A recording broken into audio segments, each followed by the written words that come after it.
My name's Leigh, and in this tutorial I'm going to showcase a modern step-by-step approach to this effortlessly cool look by utilising our foundational principles of graduation and disconnection. Before starting any haircut, it's important to assess the fixed factors to see if there is anything that might have a negative effect on a desired outcome. For this particular look, I'm working on a pivot point mannequin head.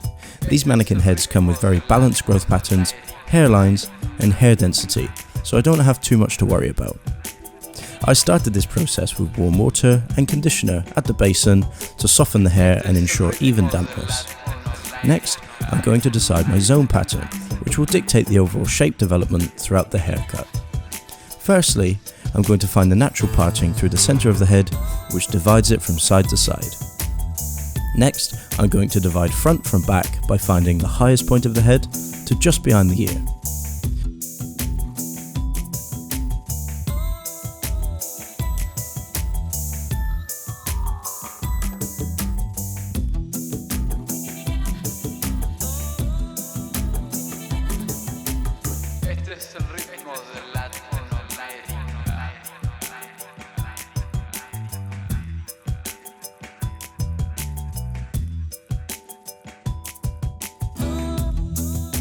Moving on to the sides now, I need to locate the widest points of the side of the head.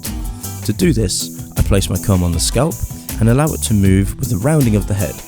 Wherever that pivotal point is, that's the widest point of the side of the head.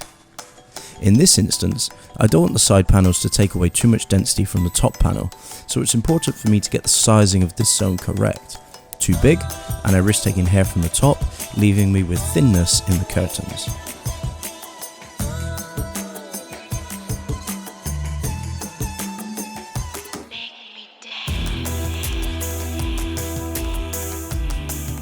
Once I'm happy with the sizing of the zones on the sides, I will gather all of the hair from the top zone and secure away with a clip. This zone will be disconnected from the zones on the sides.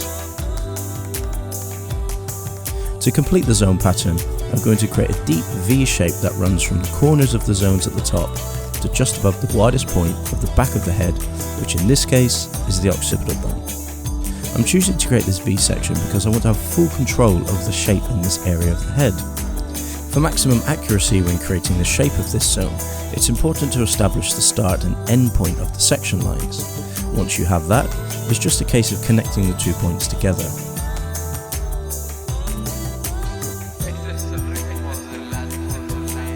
I'm going to be starting on my right hand side and continuing a graduation technique until I cross over the center point of the back of the head. Graduation is vertically triangular by nature. This means I have to be mindful of my hand and finger position. On this side, my knuckles are facing towards the scalp and my fingertips elevating away. I've chosen a round horizontal shape, which requires me to keep moving around the head as my sections progress. As you can see here, my choice of length is quite short and close to the scalp. This means that as I move through these zones, I need to concentrate on my shape development, which requires a lot of discipline in my key cutting principles. For more information on key cutting principles, visit the education theory section.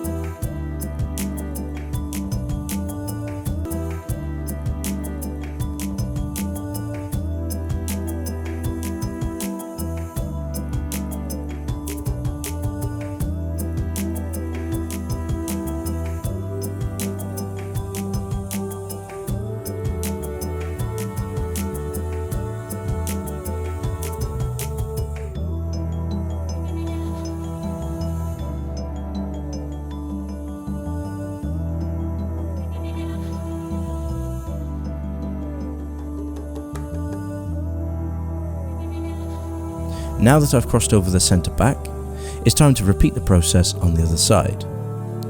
If my technique has been consistent and I've maintained discipline in my key cutting factors, one key difference on this side is a change in cutting mechanics. This time, my fingertips are pointing towards the scalp and my knuckles are pointing away towards the ceiling. When I cross-check the shape at the centre back, I should see a small point developing. I'm going to leave this point in the structure as I want my graduation to be as pure as possible. That's all of the hair below the widest points of the head cut.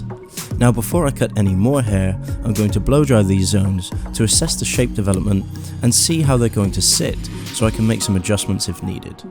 Another reason why I'm choosing to dry these sections first is because the zone of hair in the apex is going to be disconnected, so there isn't a demand for me to cut these two zones together at this point.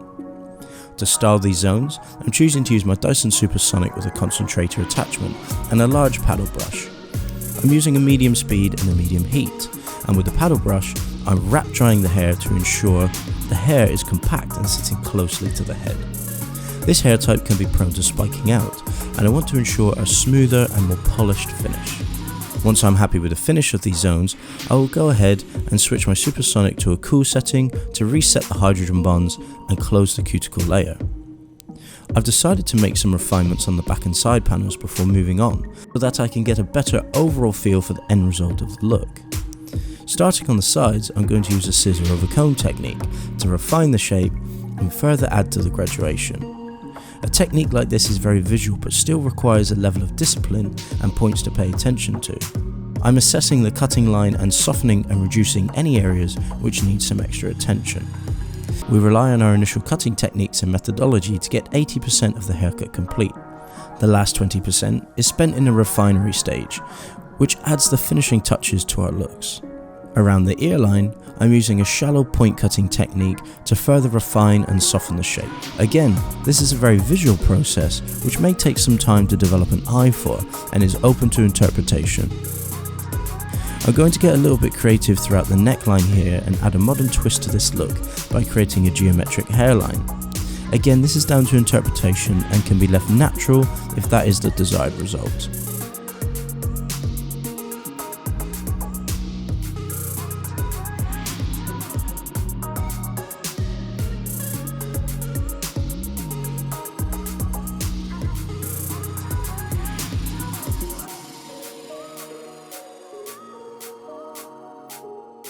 After I've smoothed out the graduation with scissor-over-comb, I'm creating the initial neckline shape with a trimmer for an efficient and accurate result.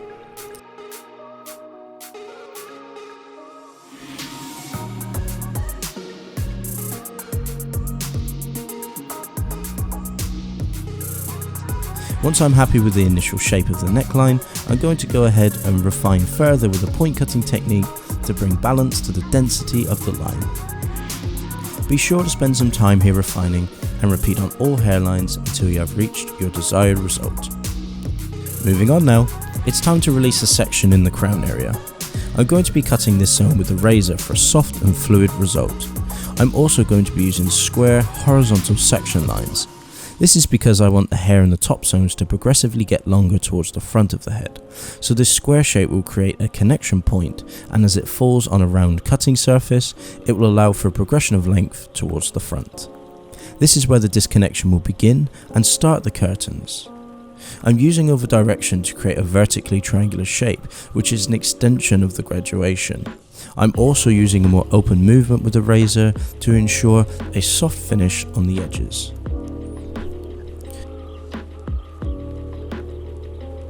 Next, I'm going to release the zone in the apex panel and find the center part. I'm going to be cutting the top zone in two separate panels, meaning one side at a time. I'm going to use the hair from the zone in the crown area as a starting point for the overall length. I'm also going to be using diagonal forward sections. This is because a horizontal line would lend itself to keeping maximum density. I feel like this wouldn't look great throughout the sides. The diagonal forward section line allows for a little elevation, which will add softness and also mimic my cutting line. I want a shape that falls towards the face, so for me, this section shape makes the most sense. It also reminds me to over-direct the hair if I need to. Each subsequent section will be elevated slightly for an extra layer of softness, and a medium movement with the razor is being used.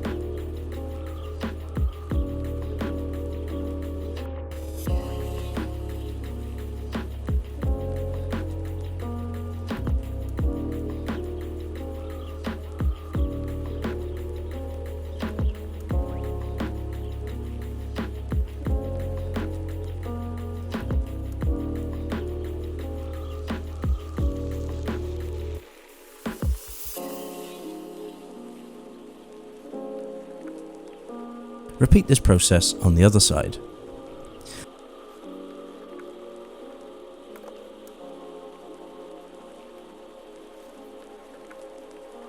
That's the wet cutting complete.